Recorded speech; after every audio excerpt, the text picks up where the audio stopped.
Thank you so much to the organizers for inviting me to present this joint work with Oli Bjorn, Nytia, and for all of you for staying until the very end. And I'm also happy again to be here after a pretty rough evening yesterday, where the last 20 minutes, I guess, of the match, I was switching between hoping Spain would score another goal or Germany would score a couple of own goals. But, it is as it is. So, this is joint work with Oli Bjorn, Nytia, where we just, very similar to what Karel and Paul and co-authors were trying to do early on in the pandemic, kind of get some real-time estimates of what's going on in the economy.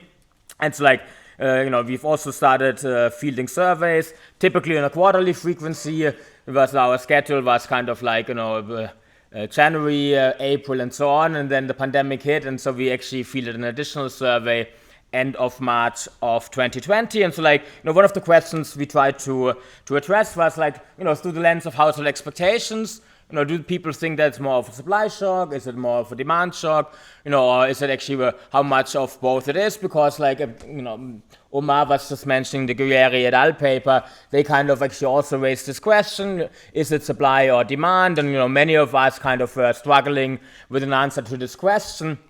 And if you think about even thinking back about the early parts of the pandemic, so I live in downtown Chicago on top of a supermarket. If you went down to this Mariano's, lots of things were actually no longer on the shelf. There were large stockouts, no toilet paper available anymore. And then you had to kind of think about it. Is it now because, we all kind of freak out, overreact, and so actually we purchase lots of toilet paper? Or is it maybe due to a constraint on supply, in which case, it might be longer lasting, and in fact, actually, we might actually have empty shelves for quite a bit of time. And what we want to do in this paper is actually to kind of actually ask households whether they think the increase in inflation is maybe more demand or supply driven, and in general actually try to understand how in this part or in this time period households form inflation expectations. So at the onset of the pandemic, what you see quite sharply is an increase in the average expected inflation rate of US households, which of course you could say, well, this could be consistent with the supply shock. At the same time, however, there was also a large increase in the disagreement across US households, which could be a reflection on the one hand that maybe similar to economists, there was some disagreement of whether the pandemic was driven by a supply shock or a demand shock, or it could be that there could be heterogeneity in how people think how severe the pandemic shock was. And then if it's the latter, we've tried to understand, do people now disagree? Because on the one hand, they receive different signals, think about maybe consuming different consumption bundles, or is it largely driven by us consuming kind of similar goods, but maybe actually we purchase in different stores that have different pricing patterns, and because of that, potentially kind of the signal conditional on similar bundles might in fact actually vary. The way we actually tackle this question, so since I think Q2 2018, we've been running quarterly surveys on what's called a Nielsen Homescan panel. I'll tell you a bit more about this data set in a couple of slides. And the nice feature is that we have a pretty large cross-section. Typically we have 25,000 responses on average in these quarterly waves, which we can then later on match to actually what people are consuming. You see at the daily frequency anything they purchase that has a barcode, so largely non-durable goods. You know where they purchase it, the prices and so on, whether it was purchased on discount with a coupon.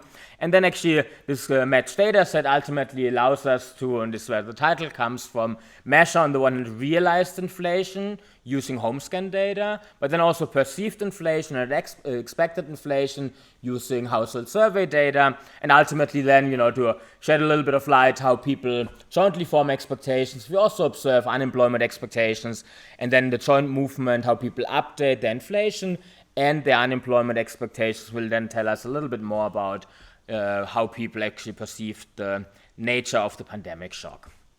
Okay, so what did we find? So the first thing is there was a huge increase in some prices of regularly purchased goods. We all saw that. Think about milk, beer, cereals, and dairy products. And we also see that actually there was a sharp increase in the dispersion of realized inflation at the individual household level. And if you were to do a formal decomposition, it appears like, heterogeneity in bundles are about twice as important as heterogeneity in prices paid, conditional and similar bundles. So it's largely driven by people purchasing different goods. Again, however, we have to keep in mind it's about 25% of the consumption bundle that we observe, anything that has a barcode.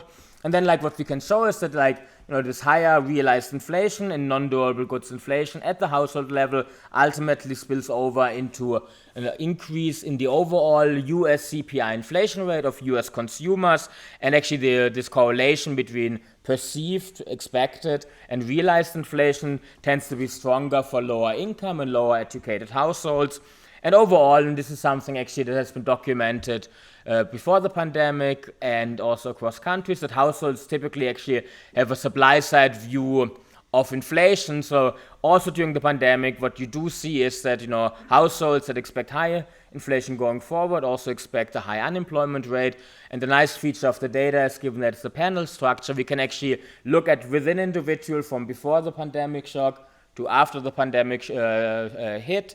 People that update their inflation expectations upwards also update their unemployment expectations upwards to hopefully a bit more getting closer to a causal interpretation. So for us then the bottom line is while we do see this large spike in inflation expectation at the onset of the pandemic, joined with a large increase in dispersion, it appears that actually it's largely dispersion in realized inflation that people witness that actually result in this increase in dispersion of inflation expectations rather than a heterogeneity in the interpretation of the shock hitting the economy. Okay, what I want to do now for the next 2-3 slides is just motivate a little bit why actually looking potentially at signals when grocery shopping might be relevant to think about overall inflation expectations for households.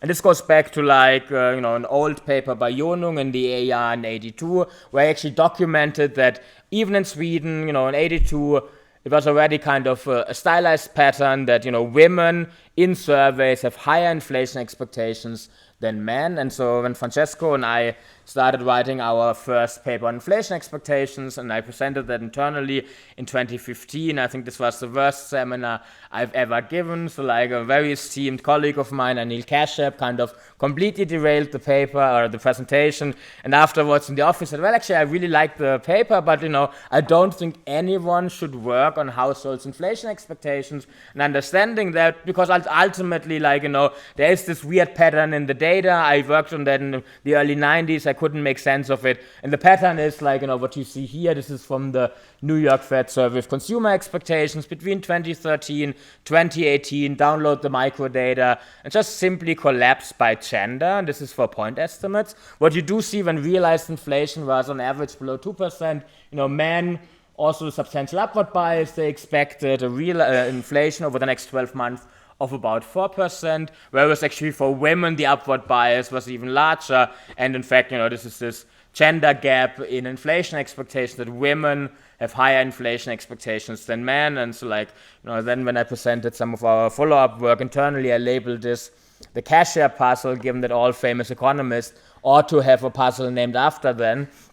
The unfortunate part for Anil is actually that Anil and I, we are good friends. He knows that I make fun of him. The unfortunate part for him is that, this Kashyap puzzle was a very short-lived puzzle, in the sense that what we did in some work with Ulrike Malmentier is in our own survey, we just simply ask people, within household, who is in charge of grocery shopping. I do all the shopping, I go shopping once in a while, I never go grocery shopping. This was a single wave, June of 2015, and the nice feature of this Nielsen Homescan panel is you can actually survey within household male and female household heads, so you can keep constant lots of stuff that might vary across survey participants from different households that could be relevant for inflation expectations. So here within household left panel, you do see that also in that one-shot survey in 2015, women on average within household expected a 0.4 percentage point higher inflation rate over the next 12 months. That's the left bar you see on the slide.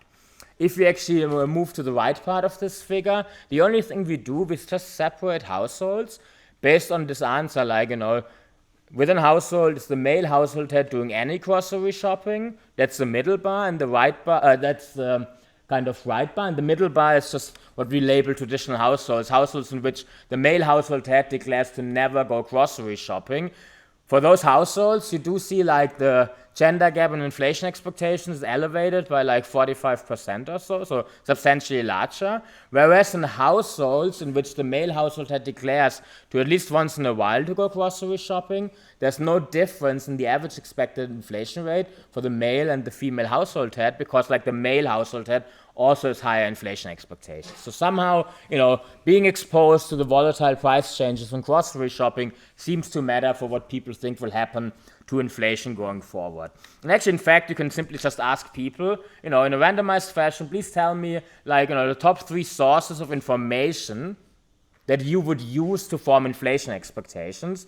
Most important one gets a score of 3 and so on. What you do see predominantly, people at least in this panel in the US, this were 50,000 households, they actually state that their own shopping experience is the most relevant source of information when they form inflation expectations. And then, what we did in this work with also Enrique, Francesco, and Juan Ospina from the Banco de la República in Colombia, it's just actually use this data and then at the household level construct measures of realized inflation, like the Bureau of Labor Statistics would be doing that at the individual household level, and just see whether what people actually have experienced over the last 12 months shopping bundle inflation matter for how they think about overall CPI inflation going forward, because we are always, defining what we elicit. We want to elicit overall inflation in the US, typically measured via the CPI. And what you see here, to the far left of this figure, those are the age of households that have the lowest realized inflation in the last 12 months. To the far right, that's part of the distribution with the highest realized inflation over the last 12 months. And then if you look at the, difference in the average expected inflation rate, it's about 0.4, 0.5 percentage point. Everyone has an upward bias. And if you happen to be in Madrid still on Monday in a week, I will talk a little bit more where this might come from. But you do see that people that have witnessed higher realized inflation in their own shopping bundle do believe that overall CPI inflation in the US will be higher relative to those with low realized inflation. And in fact, I'm not sure what the anchor product in Spain might be, but if you ask people, are there specific goods that come to mind when you think about inflation? Here you see in the US, milk is very prevalent. Of course, the price of gas is really important. Clearly, it's not a survey in Germany. Otherwise, potentially the price of beer would be more important. I was recently told there's even a Weissbier index in Germany that I was not aware of. In Italy, would be the price of the espresso. People tell you it used to be 80 cents. Now it's €1.10. Maybe it's the price of the jamon. I have no idea. Anyway, so oftentimes people actually think about very peculiar goods when they form inflation expectations. And now, given that I hopefully convinced you that focusing potentially on what happens in individuals' consumption bundles could be relevant for the inflation expectations, I want to tell you a little bit more specifically what we do in this current paper with Olli and Yuri. So this Nielsen Homescan panel, it's about 90,000 households being in this panel on average for several years, I think 6 or 7 years, where you just, once a year, you get a rich update on the set of demographics, so, family structure, occupation, income, marital status, and stuff like that. And then, at some point, we had to realize that we can actually run surveys on that panel. And so typically, it's large-scale consumer goods producers, let's say Coca-Cola wants to introduce a new variety. And they just want to make sure, on the one hand, is there demand for it? Is there potentially a concern of cannibalization? And since 2015, first annual surveys, and since 2018 we've been running those surveys on this panel on a quarterly frequency. As we said earlier, typically it's non-durable goods we observe, small durables maybe if you want to define as durables like socks and stuff like that, and also medical items you get at CVS and Walgreens. Now, the nice feature of the the survey for many of the things we've done with Olli and Juris, where we typically do like also information treatments. It's just the sheer size of the cross section. So the average kind of wave has about 25,000 respondents, which just allows you on the one hand to do lots of heterogeneity analysis, but then potentially also do like kind of jointly within the same survey many different information treatments, so that you can ultimately potentially also answer questions like, if you as a central bank want to use communication as a policy tool, how should you communicate to potentially affect inflation expectations? But of course, we built heavily when we designed the survey question on the one hand the Michigan survey of consumers, but also the New York Fed survey of consumer expectations. Okay, so then of course one key ingredient for us is to measure realized inflation at the household level, and in normal times that's already a bit tricky for kind of the household level, because you have to think about how do you define out the bundle? Do you want to actually fix the bundle or allow for substitution? How do you measure prices, given that there are some goods that you purchase only around Christmas, like the Christmas chocolate thing or stuff like that. So therefore, this of course gets way more aggravated and difficult at the onset of the pandemic, where you feel lots of expenditure switching, stockouts and stuff like that. So instead of what we did previously, of kind of looking at the individual good level, the UPC level, we moved up a level of aggregation, and we focus on what we call product modules. So here you can think of baking soda or breakfast bars and stuff like that, rather than the individual specific brand. Because as we discussed, there could be a substitution across specific kind of milk types you purchase, but of course there's also substitution that you might actually go to a different grocery store. What has been documented, for example, by I guess Eichenbaum, Rebello, Jaimovich, and Aline Wong is, for example, this effect of trading down during recessions. You go from Whole Foods to Trader Joe's and by defining it now at actually the product module level, this type of substitution we can allow for. And then we focus on quarter inflation, because again, seasonality in things you purchase. And then crucially, we focus on effective prices at the module level to actually allow for all this type of substitution. And then what we do, we just say for all different type of breakfast bars, kind of look at the effective price in the current quarter and the effective price a quarter ago, and then actually just measure realized the quarter-on-quarter price change for an individual product module, then aggregate up those quarter-on-quarter price changes at the individual household level, where the weights are just, and again this is to allow for kind of substitution, is the average of your kind of expenditure share in the current period and in the previous quarter. And this is then what we later on call household level realized inflation.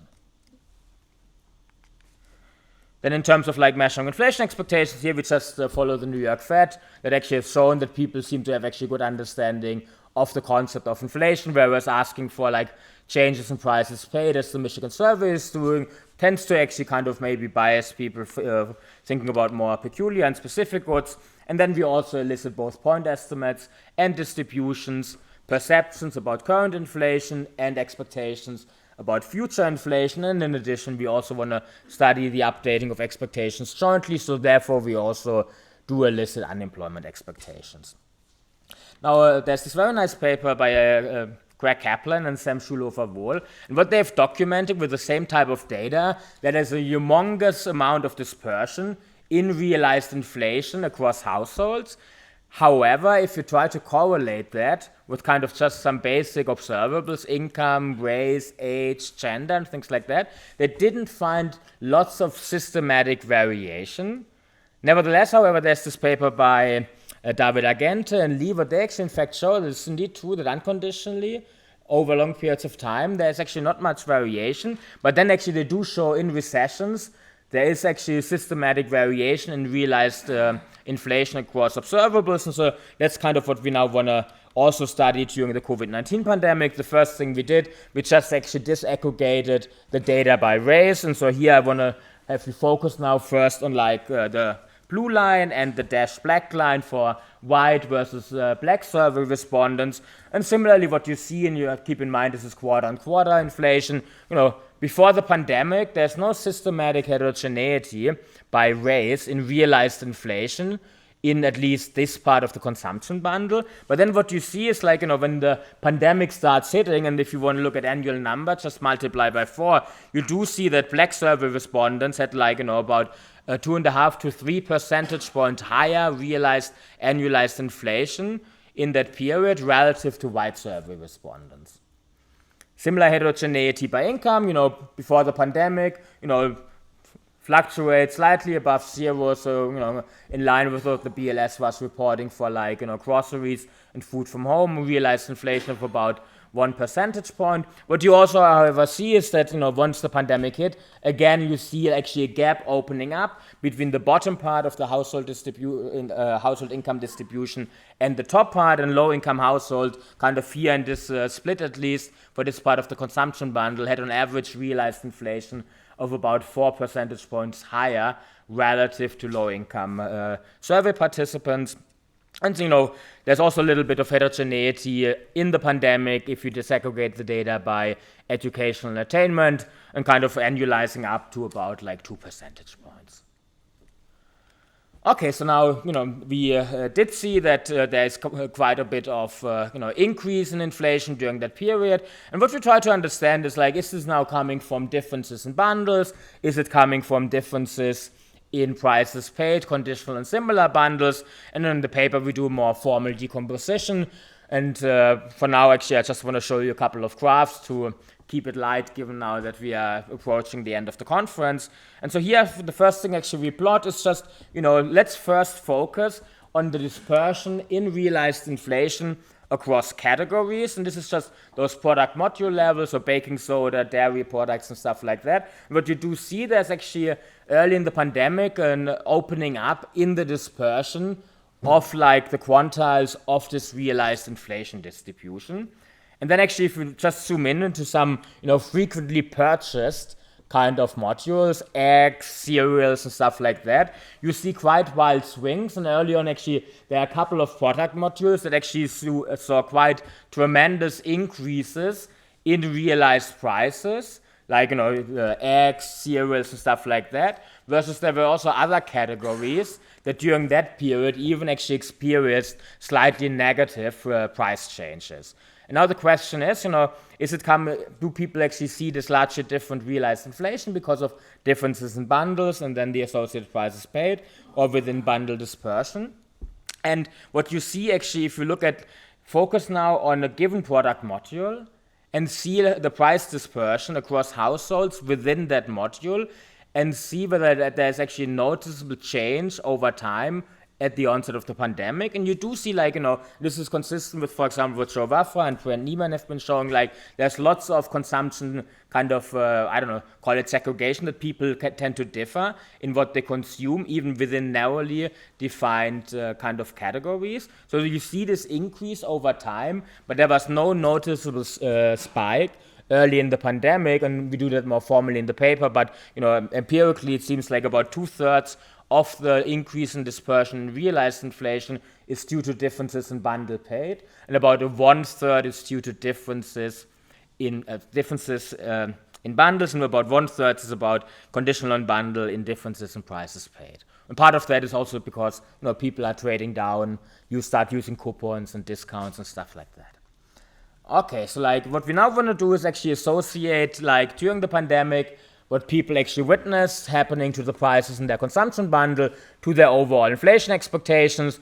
And the first time we started actually looking at this question, you can think of it like being motivated even by a Lucas Island model. We go now to our preferred supermarket and see all those prices around us and put the stuff in our shopping cart, and then we might use these prices as kind of a signal for overall inflation. Now what we want to understand is now the increased dispersion in realized inflation, partially helping us actually understanding the increased dispersion of inflation expectations. The first thing I want to now show you is over time, within our survey quarterly, what was the average expected inflation rate across households, and then also what was actually the standard deviation of that answer, which we deployed here on the right y-axis. And this is from point estimates. It's very similar if you do the distribution implied mean, and here we directly actually eliminate outliers via Huber regression. If we don't do that, the level is higher, because there's always a far right tail in inflation expectations, but kind of the time trends are very similar. So what you do see, like, starting in 2018, slowly, dispersion and average expected inflation rates come down somewhat, but then we see like Q2 of 2020, when we saw prices spiking in the supermarket, average expected inflation rate and the amount of disagreement people had went up quite substantially, slowly coming down again. And then think back of the summer of last year, when many central banks told us like, rental car prices are irrelevant, they're only kind of small parts of a consumption bundle, but potentially if price changes happen in very salient goods for consumers, this can lead immediately to an increase in inflation expectations, more broad-based, and that's to some extent also what you see happening indeed, like in the summer of last year, that overall inflation expectations went up actually even further. And this is now just, first simple graphical association. Is there a link between like realized inflation at the household level and overall inflation expectations going forward for the overall US? You do see like, there's a positive association. We also show in the paper like it's not as, strong potentially as has been documented in previous work, partially also because here we don't focus on like frequency CPI, and, we have this issue that during this period, like you have way more measurement error in defining realized inflation just because of like the change in consumption bundles, but there's still this positive association between the two. And instead, actually, what we want to exploit is the fact that not only do we observe realized inflation, we also actually see what people perceive has happened to inflation over the previous 12 months within the same survey. So here we just asked them, what do you think was the inflation rate over the last 12 months? And you see actually very similar stylized patterns we saw for expected inflation rate, certainly a realized perceived inflation above realized inflation, slightly coming down. Then actually you see the pandemic hitting and the perceptions of inflation going up and going up even further in the beginning and second half of last year. So the first thing then we want to do is actually to see whether this tight link between like what people think has happened to inflation and what people think will happen to inflation is on the one hand different during the pandemic than before, and kind of understand how this association just in general looks like.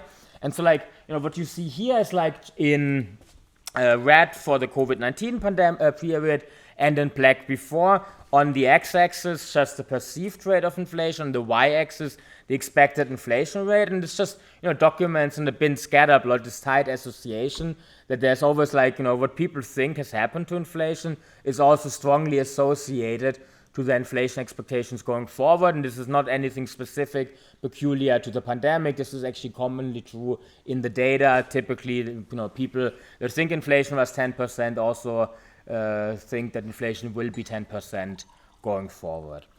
And so now to actually come back to like where we started out with, to shed a little bit more light actually then whether people think that this increase in their inflation expectations is coming from like the increase in also the dispersion is coming from like on the one hand this disagreement in which type of shock was hitting the economy, or whether it's driven by how people actually think how severe the shock was. We will actually now study expectations jointly, because when people update one set of expectations, of course, they typically don't do that in isolation. So specifically what we now want to do is actually first understand what people thought will happen with the unemployment rate over the next 12 months, and then jointly see how unemployment expectations and inflation expectations are linked. So here from the survey, where we also since early 2018 had elicited already what people think will happen to the overall US unemployment rate. Again, here those are Huber robust estimates. Like if you would not exclude extreme observations, like the level and the dispersion would be higher. But you see, like,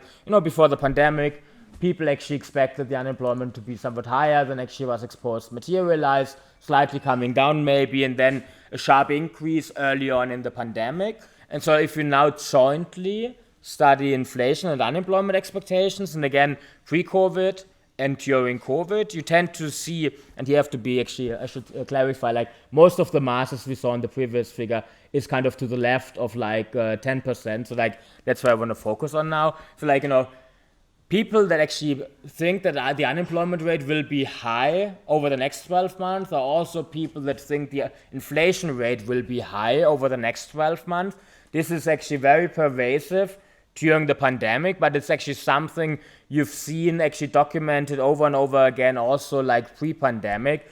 Look at the Michigan Survey of Consumers. If people think actually inflation will be high, they typically also think that the unemployment rate will be high. And so like, this was certainly like a cautionary tale to some extent in the kind of decade after the financial crisis and before the COVID-19 pandemic, when inflation expectations were low and people were concerned that we might potentially even have deflationary spirals. If you actually try to raise inflation expectations, you might even actually potentially lower through an income expectations effect expenditure, and this is of course then a tricky kind of tight interrelation between the two. So like what I want to do in the last minute, I think I have like, 2 minutes, get a little bit closer to, maybe a little bit more stronger causal statements. Like I want to now show you, given we have a panel, how people actually update from before the pandemic to like the early pandemic waves, both their unemployment and their inflation expectations, because so far like, it's only a correlation that people expecting higher inflation are also those that expect higher unemployment rates. Still only a correlation here, so I don't want to push it too much, but at least like, to some extent you can absorb individual fixed effects. And what you see here, if people update their unemployment expectations, they also update their inflation expectations, so like, which again would be consistent with a supply side shock interpretation of the pandemic, but crucially also like that the dispersion we see in the data is likely coming from a different perception of the severity of the pandemic and not disagreement about the nature of the shock hitting the economy. And so like, let me leave it here. So like, we try to shed some light on like how at least households perceive the nature of the shock, and through household expectations and perceptions, it looks like it's largely driven by a supply side shock. And now I'm really looking forward to the discussion. Thank you. Thank you very much.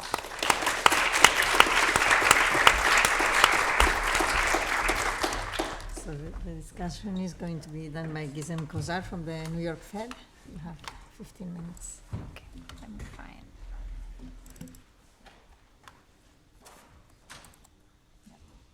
Okay, perfect. So being the last discussion in the last session, in the last paper, maybe I can take a second to thank the organizers for the amazing 2 days and for being great hosts and bringing everyone together. It was great to be here in Madrid and to learn from all these great papers. So thank you so much.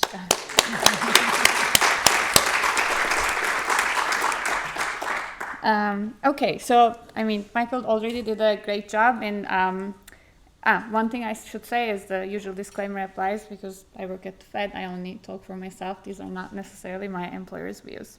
Okay, so we already had a great description of the paper, but let me, with my own words, just give you a brief summary of what this paper is about. So basically, in this paper, the authors document the increase in inflation expectations over the pandemic and show that this is mostly coming from the disagreement, the dispersion of the cross-sectional distribution among households. And then basically they look at what might explain this increase in the disagreement. So using scanner data, they first look at experienced inflation. And they find, they first show that the experienced inflation during the same time period also increased, which creates this positive and strong link between experienced or realized inflation and inflation expectations. And they also document that the heterogeneity in realized inflation mostly originates from the difference in spending patterns across demographic groups, but also there's a high dispersion in this period in inflation across product categories. Then they use their survey measures to look at perceptions about inflation, and they show that there is also widespread disagreement in perceptions as well. And they find that there's actually a closer link between perceived inflation and inflation expectations compared to experiences and expectations. And then they finally look at how households perceive this pandemic shock, and they find that households actually continue to hold the supply side view in which they actually expect prices to rise with a recession. Yeah. So, I mean, needless to say, it's a great paper, and it sheds more light on our understanding of how individuals' inflation expectations react to changes in economic conditions. So I'll have 3 comments. The first one will be on the uncertainty about future inflation, or individuals' uncertainty about inflation forecast. The second comment will be about inflation expectations at different horizons. And then finally, I'll try to tie this to a bigger research agenda on expectations or belief formation. Okay, so the paper's focus is on year-ahead inflation expectations. And they mostly use the point forecast, but they also have implied density means as well. So once you have the opportunity to elicit density means, it gives you, it opens a lot of doors in the sense that it allows you to measure how uncertain individuals are about their forecast.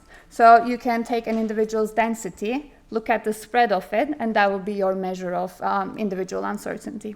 And of course, you can do it in many ways. You can look at the standard deviation variance, but in what I'll show you next, I'll just focus on the interquartile range. Okay? And you might be wondering why we're interested in uncertainty, but anyone who worked with a dynamic model or like a life cycle model would agree with me, perhaps, that uncertainty is very important, especially for consumption and saving decisions, or any kind of precautionary behavior to that extent. Okay, so I hope you see these lines, but here I'm showing you 2 separate charts.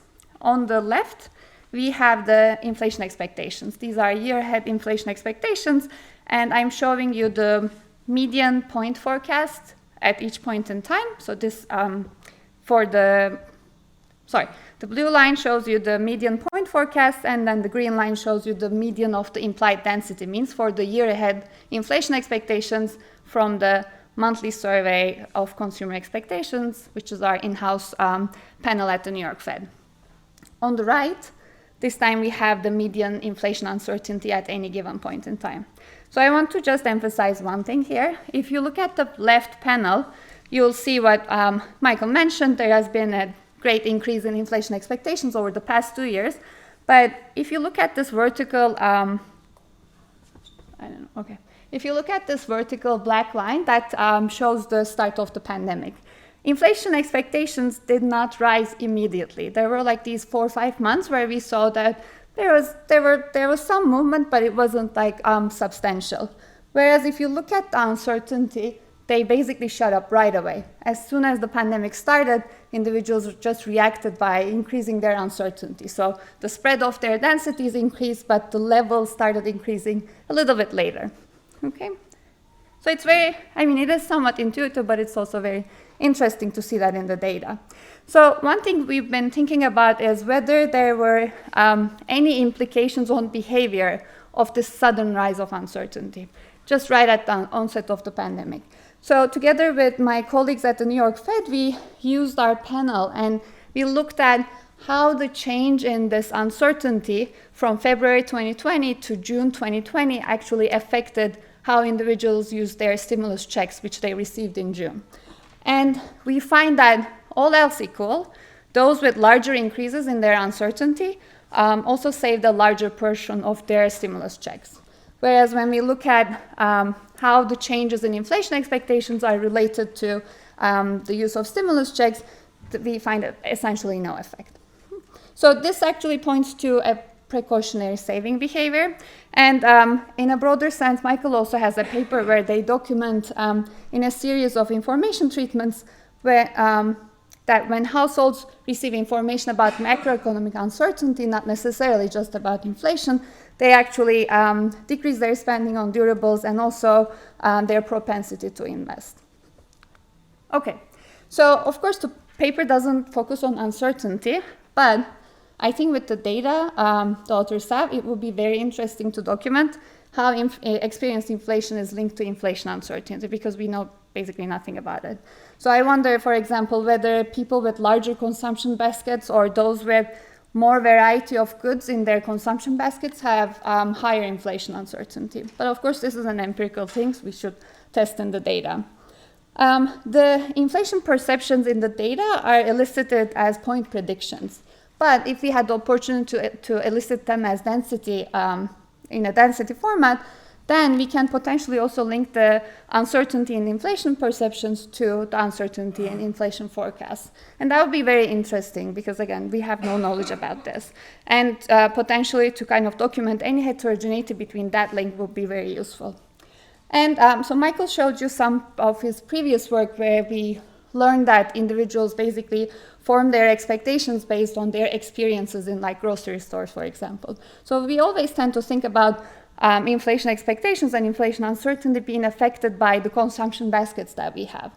But in this period, it's also interesting to see how the inflation expectations, both levels and uncertainty, kind of affect the consumption baskets that we have. So it would be, I think, with the data, with the scanner data and the survey measures, it would be pretty easy to show that. Okay, so next, I want to kind of focus on inflation expectations at different horizons.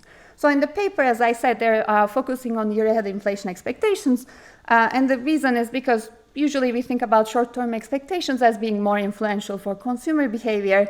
And it is widely accepted that the short and medium-term expectations move together generally. And this has been historically true. So in the chart that you show, that you see here, I'm showing you the 1 year ahead and 3 year ahead inflation expectations.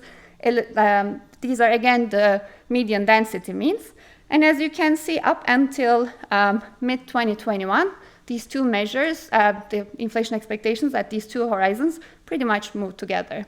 But something happened in mid-2021, and now there's this huge gap between the two measures. Okay? So this has been something that we've been thinking about at the bank. And so when we looked at what's happening in the data, the culprit is, again, the increase in the cross-sectional dispersion, so increase in disagreement, but this time it's driven by the growth of the left tail. Okay? So when you look at the medium-term expectations or the 3 year ahead inflation expectations, we see that the share of respondents expecting deflation over that horizon more than doubled between April 21 and September 22. So this was very surprising for us because this is also the time where we had like very high inflation. So in a recent paper, we consider 3 hypotheses. The first one is the first thing that everyone asks you when you're working on surveys. Maybe people just don't know what deflation is. They might be confusing it with disinflation. The second hypothesis we considered was that respondents just simply expect mean reversion in prices.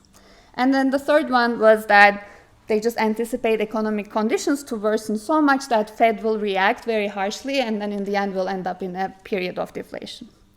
So we find that actually over 80% of our sample know what deflation is. So they're not confusing it. But those who confuse it actually have higher deflation expectations. But this is quantitatively very small. So only 1 percentage point of this 27% share of expecting deflation can be explained by the deflation confusion. Instead, we found strong support for the mean reversion hypothesis. So those who expect deflation do expect, over the next 3 years, we do expect mean reversion in commodity prices over the same horizon. And this can explain up to like 17 percentage points of that share. And finally, for the third hypothesis, we actually find that those with deflation expectations are, in fact, relatively more optimistic, consistent with the literature and what Michael showed about the supply side view.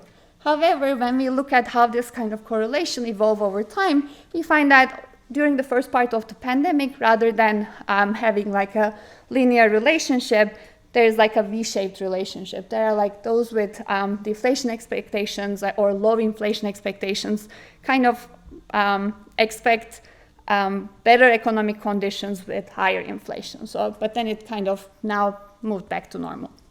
So going back to Michael's paper, I think it would be very interesting to link the medium-term expectations to experienced inflation and to kind of understand what type of goods in the basket might be drivers for this increase in deflation expectations. And then finally, so the paper documents a gap between experienced and perceived inflation. Some of it is due to measurement because the scanner data doesn't include all the goods these individuals are consuming. But there's this sentence in the paper that says, households may use information beyond their own experiences with prices to form beliefs about aggregate prices. And that actually sums up our scientific knowledge about this matter. Okay? So we still have very little knowledge about how individuals form their beliefs, or what kind of information is actually making them form beliefs, update beliefs, or what kind of information is sticky. So that's why I wanted to draw your attention to this growing literature. So in the past 2 years, there have been some papers that try to kind of theoretically and empirically analyze this. And this last paper from Graeber et al. From 2022 actually showed that beliefs may not be continuously or permanently updated with new information. And they, using a series of experiments, they show that anecdotal information compared to statistical information is more influential in shaping beliefs and also in shaping them in a persistent way. So I think for future research, there's definitely need for empirical analysis on kind of explaining these gaps between experiences and perceptions, especially regarding inflation and other macroeconomic outcomes. And this is crucial for the central bank, like the optimal design for central bank communication, as well as for us to have a better understanding of monetary policy transmission mechanism. That's all I have for you today. Thank you. Thank you.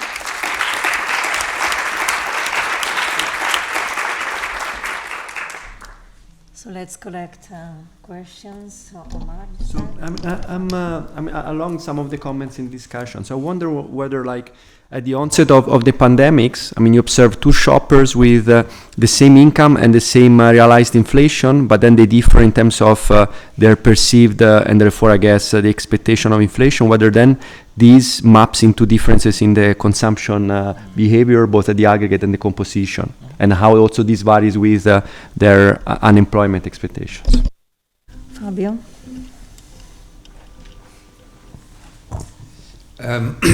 Perhaps you cannot answer the question I'm going to ask because you don't have the data, but I'm really curious to know why these people perceive a positive relationship between unemployment and inflation, and also if there is any evidence in the past that they have gone the other way, meaning one going up and one going down. Is that a bias that people have about their relationship between inflation and unemployment? Enrique. So I'm trying to understand the potential role of lockdowns and services, because I guess here you have data on goods, but I think the pandemic and the lockdowns provide us with a nice experiment in which some households are forced to change the consumption bundle, and understanding whether these changes, that is somehow exogenous, affect belief formation would be interesting to explore.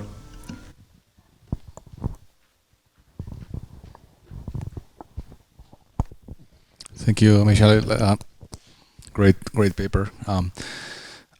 My question falls outside of this paper a little bit. Okay, it's more like reflection for future work. But I wonder about the macroeconomic consequences of dispersion in inflation expectations. I can think of different channels. Of course, inflation expectations matter for workers' wage rise demands in wage bargaining, collective bargaining, and so on, which may affect production, actual inflation. I can think of inflation expectations affecting their spending decisions, especially long-term investment and spending and so on, and durables and so on. So, how relevant do you think? So, if I think of two economies, one where everybody agrees on inflation expectations versus one where everyone disagrees a lot, how would these two economies differ in terms of aggregate dynamics, actual inflation, wage pressure, in wage bargaining, and so on? Thanks. Richard first, and then Jim. Okay, yeah, great papers. It's related. It's about the bundles and how we think about it. Yeah, there's kind of two questions. One is I'm still slightly unclear what you're trying to get at here, because as you've all pointed out, once you move away from homothetic preferences and you have heterogeneity, there is no such thing as an inflation rate that's common. So we're getting this heterogeneity, and that seemed particularly relevant for two reasons. I think it's very related to the question there, that in the survey you've got the shift away from things that weren't on barcode to things that are. It must have been huge, and it's differential. I just wondered how that affects things here. you don't seem to find much effect as far as I can tell. And I'm very surprised because I thought the whole idea was people were shifting their food consumption from out to in, and they were cooking more and all those things that micro guys worry about a lot. And then in terms of expectations, where you think how you're going to think about pricing in terms of saving and consumption depends what you're going to buy in the future and what your level is here. So there's a lot of things that seem to be very different from some aggregate inflation rate, and particularly in this period with this shift of bundle. So I kind of like the whole thing, but once you get to this micro level, it gets the shift in bundle and the way bundles are used for different consumers in thinking about their expected inflation seems quite important. So you showed us this very interesting fact at the beginning that differences in inflation expectations across sexes could be explained by who does the shopping.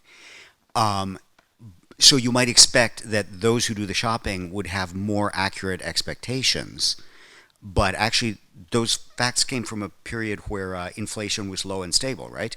So it's actually the ones who shopped more had less accurate expectations. Do you have thoughts about that? And in particular, maybe the trivial answer is, does that have to do with whether you robustified the expectations by removing outliers, or is it something deeper? Jose? Thanks. I would like to reiterate on Omar's question. So up to what extent households' decisions are contingent on their own expectations, right? Because if I expect a supply shock, that comes with an increase in the risk of unemployment, and that can further reduce my expected consumption. Whereas if I expect a demand shock, it would be the opposite. And I would like to know if you have any other explanations there. Okay, so you have about 10 minutes to go through all this. Okay, well, thank you so much for a great discussion. I can maybe just steal a sentence from Luca. I think actually I agree with everything you said. So let me nevertheless actually comment on a few things. So maybe starting at the very end. So this idea that memory, and we still have the slide here, and things like that actually do matter for belief formation. I'm totally kind of on board with that. And in fact, I think we haven't posted it yet, but it might be on the website of the Banco de España already. On Monday in a week, I'm presenting a paper that is titled Memory and Beliefs, Evidence from the Field, where exactly that's the idea. And so spoiler alert, if you want to also come actually to James' question, actually we can directly talk a little bit in that setting where potentially this upward bias comes from. So what we can document. And so we focus, given that in a previous survey we found that people tend to think strongly also about the price of milk. We asked them, think about the type of milk, the volume, and the supermarket where you typically buy milk most frequently. What do you think is the price right now? What do you think was the price 12 months ago? People on average right now, they know exactly what the price is. There's a systematic downward bias in the perception of the price in the past, which then leads to an upward bias in the perceived change in the price of milk. To the extent people actually use individual prices to form overall expectations, that could actually partially help us understand where this kind of bias or upward bias comes from. So then coming to the second point, I'm totally in line with you that I think also medium-term expectations, also for questions anchoring of expectations, stuff like that are super relevant. Actually, George had sent me your paper 2 weeks ago. It's super interesting and fascinating. Always was just wondering, and I think I once also talked to George about that, to which extent part of the lack of increase in expectations early on could be driven by the density being kind of capped at 12% and more. The point forecast. Because for the point forecast, at some point I think for the handbook chapter, that Giorgio and Wilbur are editing with Rudy, with Ulrike and Francesco, we actually looked at the point forecast, and that's why I think it's the difference also, the mean point forecast versus the median point forecast, because for the mean, I think early on you saw also a larger increase, but that's in the far right tail for sure that it's driving that. I think actually it's super interesting to understand more the importance of uncertainty, and as you said, so Oli, Yuri, and I with people from the ECB, Jeff and Dimitris, actually I definitely think also this is super relevant. So one thing, so unfortunately, we haven't never looked at how dispersion in inflation in your own bundle, or dispersion in price changes, matter for your overall inflation expectations. But for the paper next Monday, so like what we do find is like if you tend to purchase milk always in the same store and you don't actually shop around for a given type of milk, or if you only purchase one type of milk and not different kind of half fat, whatever, or different producers, you actually do find that the link between your perceived milk price change and your inflation expectations is stronger. So like, I guess in line with what you had in mind, but unfortunately only focused on a single good. So like, I think in general, I agree with everything. Maybe we can also chat a bit more later on. Omar, I definitely think, this is something we have too little work on, trying to better understand how inflation expectations also change the composition of your bundle going forward. I can tell you from a paper with Oli and Yuri from the JP in June of this year, where we did like information treatments. What we did show that if you have exogenously higher posterior inflation expectations induced by our information provision treatments, you do see that people both in survey exposed and in scanner data actually increase their spending. So in line with the consumer Euler equation, we didn't actually study the composition across modules and stuff like that, but I think it's definitely super, super interesting.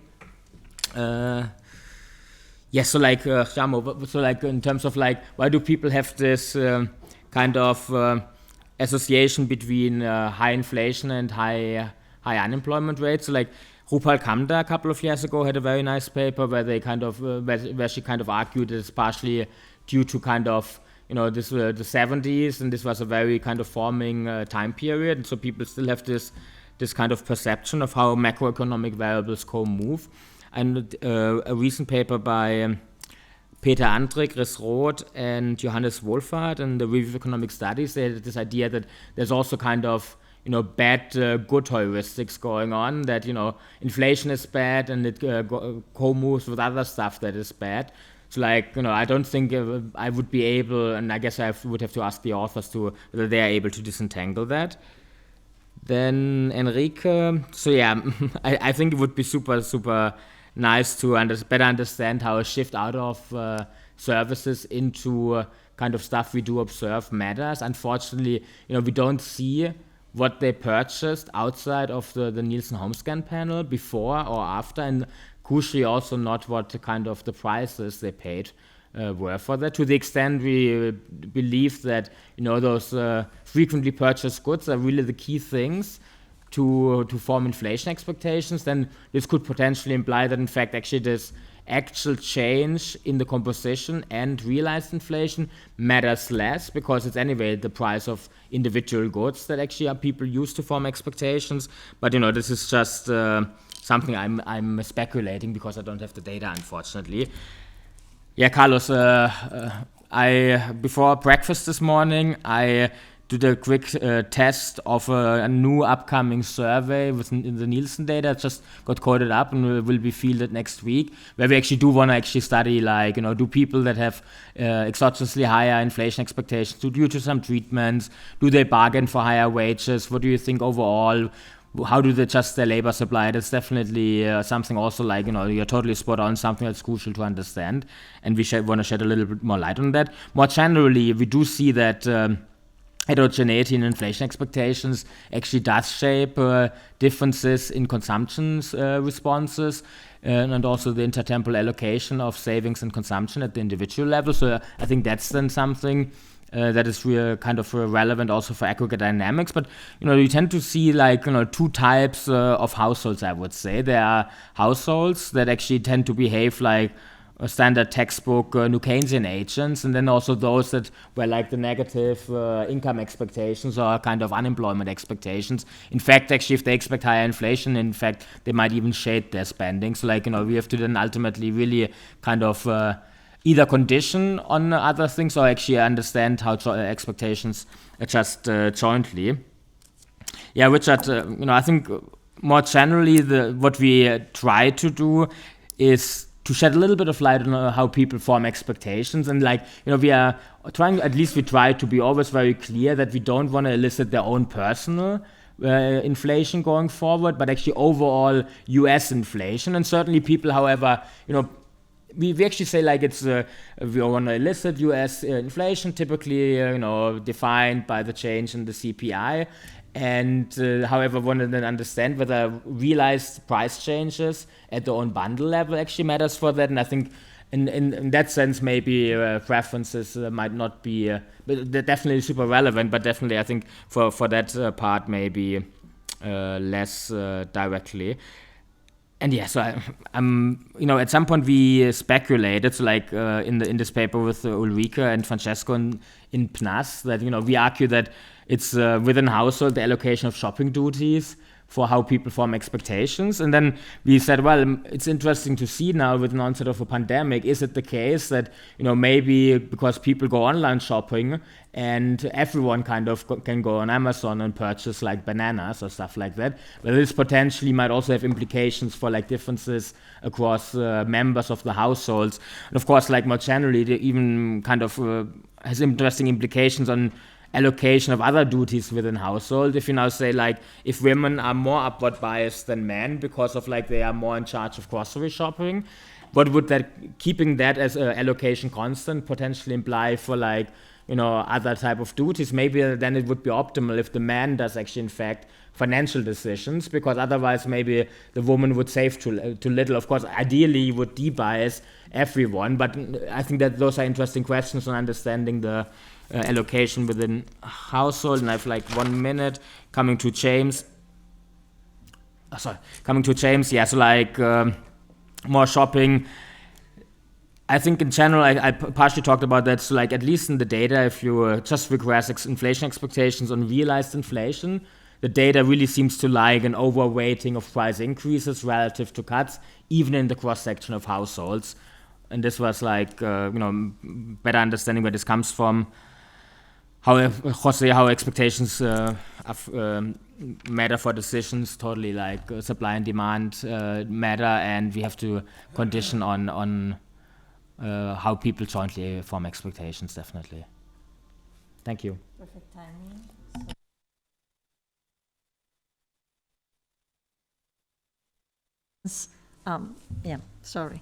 I wanted to thank you all on behalf of Banco de España. When we thought about this program from these conferences, we wanted to reflect with excellent researchers and excellent pieces of research about the medium and long-term consequences of COVID. I think we did cover that beautifully in the trade aspects, inequality aspects, productivity and work from home, and optimal monetary policy and inflation now. So I really want to thank all the presenters and all the discussants and all of you for your questions. I think it's been a fantastic 2 days of conference, and let me just remind you that we can still chat over lunch here. So again, thank you very much to all of you. Thank you.